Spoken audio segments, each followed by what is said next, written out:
Please hit the 150 activate operation twice. Do you like adventure and cool action figures? Well, come join the fun. It's old school toys with plays.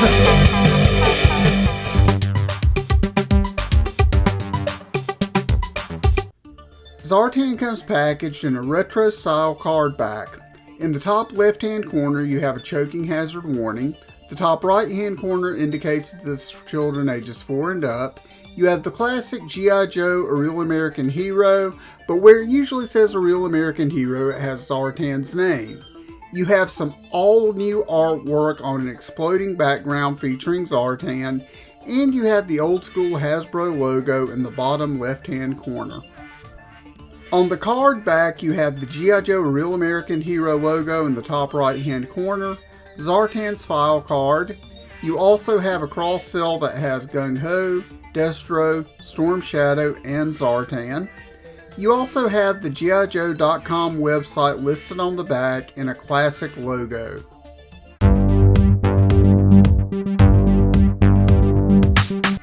Zartan, role mercenary. Primary specialty, infiltration. Secondary specialty, disguise. Birthplace unknown. Zartan is a master of makeup and disguise, a ventriloquist, a linguist, an acrobatic contortionist, and a practitioner of several mystic martial arts.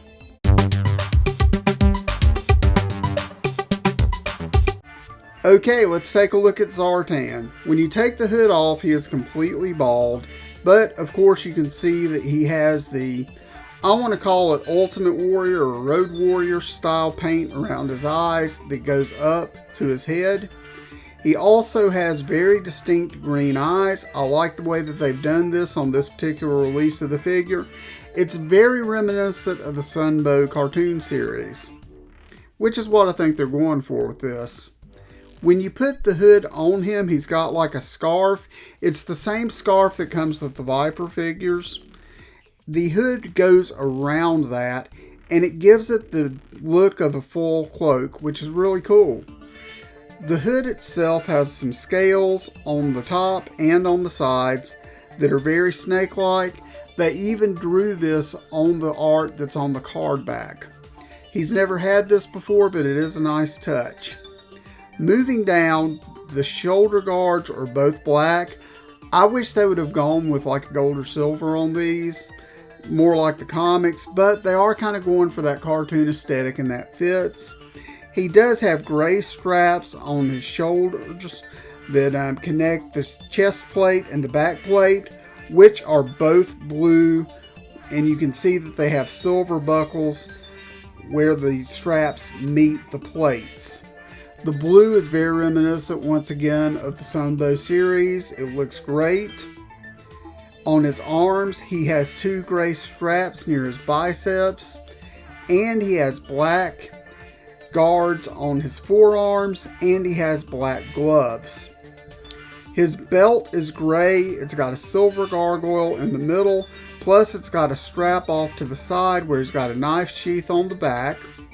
His pants are more reddish than the classified version that came out earlier.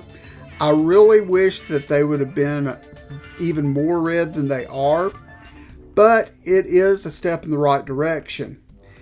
He has blue guards on his thighs that are outlined in black. You can see on his pants that he has straps that hold these there. They should have painted these straps a different color because they're not very pronounced the way they are here. He has black knee guards, and here you can see that he has some gray around his knees. I don't understand why they didn't do that on the guards that are on his thigh. But moving down, he's got black shin guards with gray boots that are outlined in black. That black kind of looks like straps for the shin guards, so it looks really great. This is a good looking job on Zartan. I think they made up for a lot of mistakes that they had made on the previous release. The only thing that bugs me is he has the holes on the belt for his extra accessories that came with the original release, like the monkey's paw. And this figure didn't come with those. I really wish that they would have filled those in, because I don't think that many people would see them in my action figure display, but I saw them, so I really wish they'd fix that mistake.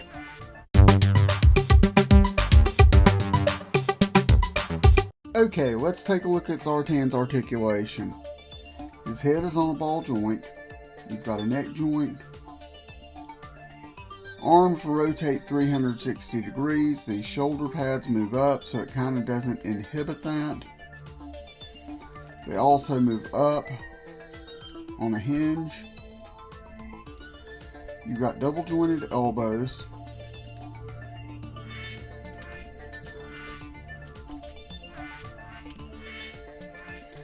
Wrists rotate, plus they have a hinge to allow them to move up and down.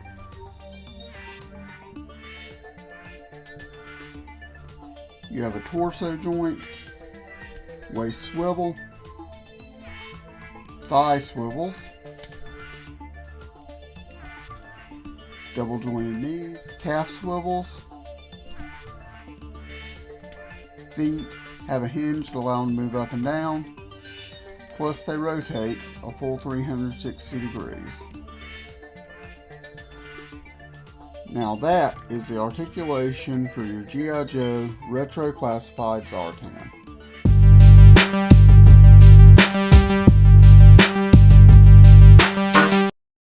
Let's take a look at Zartan's gear.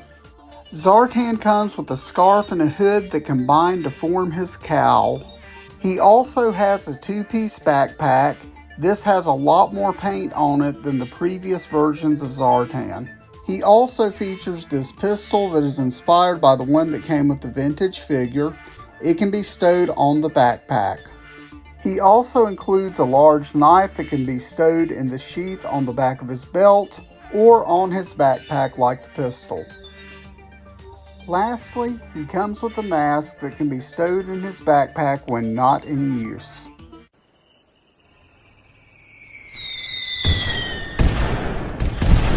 One, this is a much better paint scheme than the first classified release. Two, the retro packaging looks great and the art is fantastic. Lastly, this is a great sculpt for Zartan, just like it has been on the previous figures released.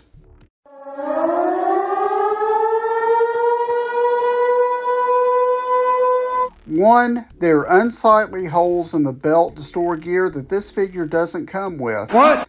Two, the reddish brown paint is an improvement, however it's still not red enough. What? And lastly, beware mint on card collectors. The card creases easy and Walmart is shipping it in mailer envelopes. What?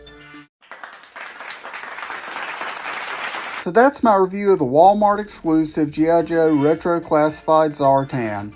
What do you guys think about this figure? Do you think it's one Zartan too many? Or do you think that the color scheme makes it stand out? Let me know in the comments.